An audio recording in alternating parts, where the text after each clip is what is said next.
The Department of Justice is supposed to play a vital role in defending our Constitution, upholding the rule of law, and keeping the American people safe. Unfortunately, it's currently failing on all these fronts.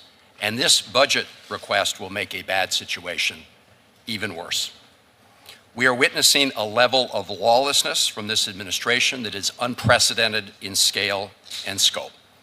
Indeed, when asked, President Trump said he didn't know whether he was required to comply with the Constitution of the United States. Instead of defending the rule of law, DOJ attorneys are being deployed to aid and abet in lawbreaking. Like just yesterday, Madam Attorney General, when the administration took, I believe, the unprecedented step of suing all the Maryland Federal District Court judges because of actions they took to protect habeas corpus and the constitutional right of due process. To date, the administration has faced nearly 300 legal challenges in federal courts. There are currently in place a huge number of preliminary injunctions and temporary restraining orders issued by judges appointed by presidents of both parties, including appointed by President Trump. At the same time, patriotic career civil servants have been fired for upholding their constitutional oaths. In January, the then acting Attorney General fired more than a dozen prosecutors simply because they had been assigned to work with Special Counsel Jack Smith. And dozens of others have also been wrongfully terminated. And you picked up where the acting Attorney General left off when you fired the pardon attorney after she declined to restore the gun rights to a close friend of President Trump with a domestic violence conviction. Perhaps most troubling, Madam Attorney General, is you have fired attorneys like the acting Deputy Director of the Office of Immigration Litigation simply for telling the truth in court. As he said yesterday, the whistleblower, in a complaint filed, quote, "I didn't sign up to lie." That sends a terrible message to every DOJ attorney who wants to both do their job and uphold their professional ethics and integrity. While spending taxpayer resources to defend this lawbreaking, the administration has proposed a budget that is a gift to our foreign adversaries, to the drug cartels, and to illegal firearms traffickers.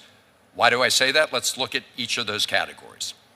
On your first day, you disbanded the FBI Foreign Influence Task Force Office, which was established to combat secret malign influence campaigns by China, Russia, and other adversaries. On that day, you also restricted the scope of criminal charges under the Foreign Agents Registration Act. Your budget cuts the Drug Enforcement Administration and eliminates funding for the organized crime drug enforcement task forces, which coordinate interagency efforts to combat the worst drug trafficking cartels.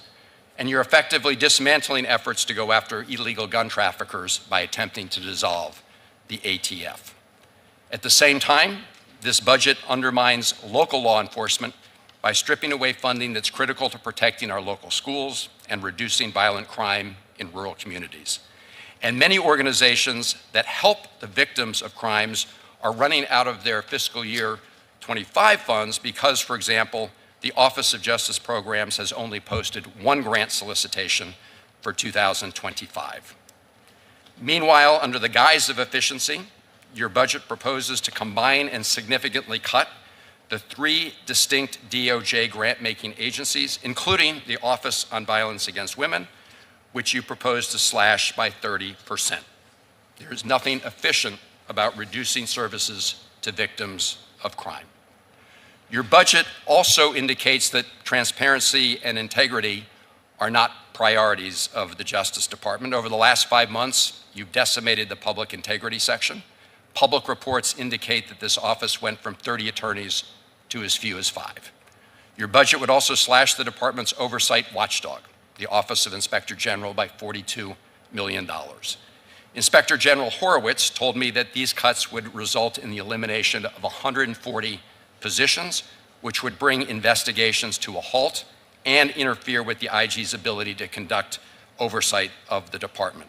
I would note that it was an OIG investigation that helped uncover the FBI's serious mishandling of allegations of sexual abuse against former USA gymnastics physician Larry Nassar. Why target these key areas of public integrity, oversight, and accountability? So, Attorney General Bondi, I hope you'll answer our questions today.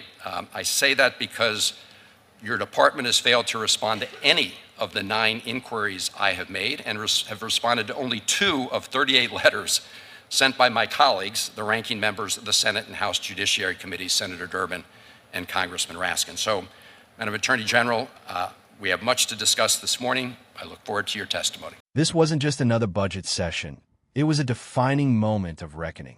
Senator Chris Van Hollen didn't merely come to ask questions. He came to expose, step by step, what he described as nothing less than a deliberate dismantling of the Department of Justice's very mission.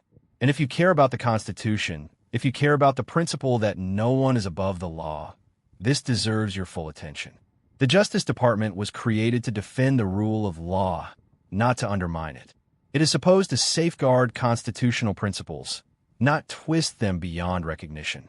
Yet, as Van Hollen made clear, a disturbing pattern has emerged, one that is impossible to dismiss as coincidence. Whistleblowers have not been protected. They have been punished, not reprimanded or sidelined, but fired outright, their only crime being that they told the truth in court. One attorney put it bluntly, "I didn't sign up to lie." Prosecutors who carried out the special counsel's investigation were systematically purged. The head of immigration litigation was terminated for refusing to mislead a federal judge.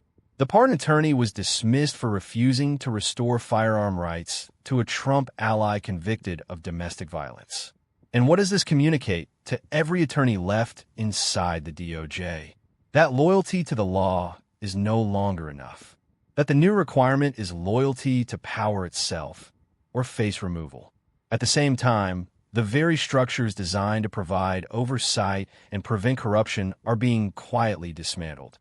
The Public Integrity Section, once staffed with around 30 attorneys dedicated to prosecuting corruption cases, has been hollowed out to a mere 5.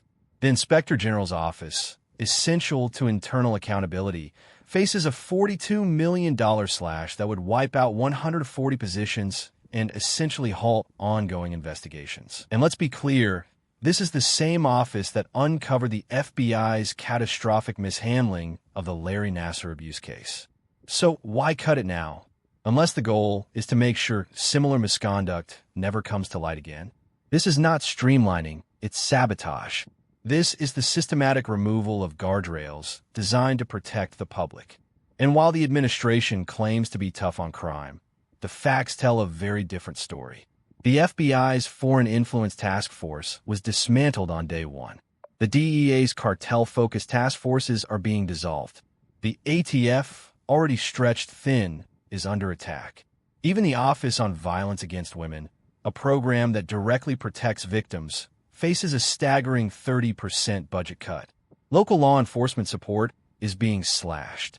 Federal grants for crime victim services are delayed, defunded, or outright canceled. This is not efficiency. This is abandonment. Abandonment of public safety, abandonment of integrity, abandonment of the fundamental promise that the Justice Department exists to serve the people and the law. Van Hollen also underscored something that should send a chill through every American who values democracy. The Department of Justice under this administration has actually sued federal judges. Think about that. The nation's top law enforcement agency is going to court against its own judiciary, not because those judges broke the law, but because they upheld it, because they insisted on due process. That isn't law enforcement. That's lawbreaking with the full power of the state behind it. And all of it, every dollar of every filing, is being paid for by taxpayers. But the danger isn't only in what is being done. It's also in what is being ignored. Bondi's DOJ has brushed off more than 30 letters from Congress, refusing to answer formal inquiries and stonewalling oversight at every turn. At a time when public trust in institutions is already dangerously strained, this calculated silence is deafening. Over and over, Van Hollen returned to the same core point. This Justice Department no longer behaves like a department interested in justice at all. It is not merely failing to uphold the Constitution. It is actively working to maneuver around it. When prosecutors are punished for being honest, when oversight bodies are gutted, when judges are targeted for enforcing the law, you are not looking at democracy being protected. You're witnessing democracy being dismantled piece by piece. And when called to account for these choices, the Attorney General did not show up with answers, did not even bother to defend the record with facts, but instead offered little more than evasion, distraction, and deflection. What this budget represents, plain and simple, is not just a spending proposal. It is a blueprint for authoritarianism hiding in plain sight. If this hearing made anything unmistakably clear, it is that the struggle to preserve American democracy is not some far-off theoretical debate.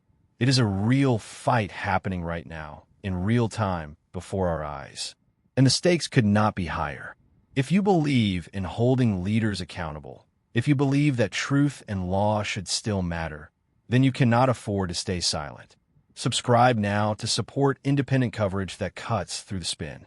Join us on Patreon if you want fearless, fact-driven reporting that refuses to bow to power.